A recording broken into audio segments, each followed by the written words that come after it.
Hi friends, in simple harmonic motion, it is an oscillatory motion, and sometimes people wonder how angular motion comes into this.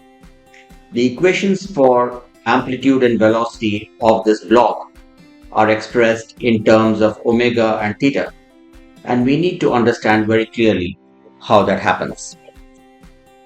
Now look at uniform circular motion. Take an arrow and rotate it around the circle. If we drop a perpendicular from the tip of that arrow, we get the varying position of that green ball. And that's exactly same as the oscillation of that block in the block and spring mechanism. In this way, the motion of that green ball is simple harmonic motion. Let us now place the circular motion and the SHM on the same page. For the block, x equal to 0 is its mean position. As the block moves to the right, x equal to plus a is the maximum amplitude. As the spring gets compressed, x equal to minus a is the maximum amplitude on the left side. On the top, we rotate the arrow at a constant angular velocity omega. At any given point of time, if we drop a perpendicular, the amplitude, which was the green ball, is the amplitude of the SHM. Here, the various terms are described.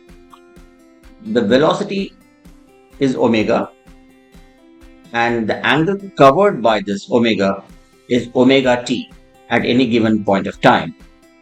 And the phase angle phi is the starting point. It could be 0 or pi by 2 or something. So omega t plus phi becomes angle of the arrow with respect to the diameter. Therefore, if we take the cos theta, then we get the base of the triangle.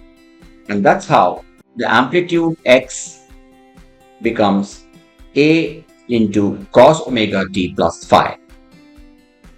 Here we can see that the amplitude of the SHM is explained perfectly by the uniform circular motion.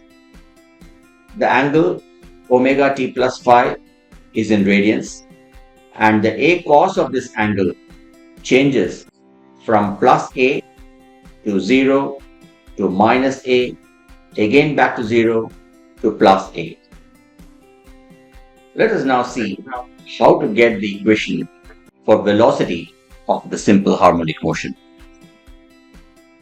It now becomes very simple. Velocity of the block is nothing but the rate of change of displacement with respect to time.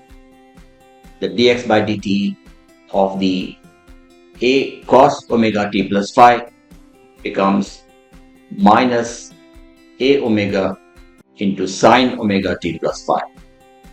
This explains the phase difference of pi by 2 radians between the velocity and the displacement. In simple English, when x equal to 0, the velocity is maximum. When x equal to maximum, that is plus a or minus a, the velocity is 0. That's all there is to it, and I hope you understood it extremely well. If you like this video, subscribe to us, share it with all your friends, do log into our website, and have a great day.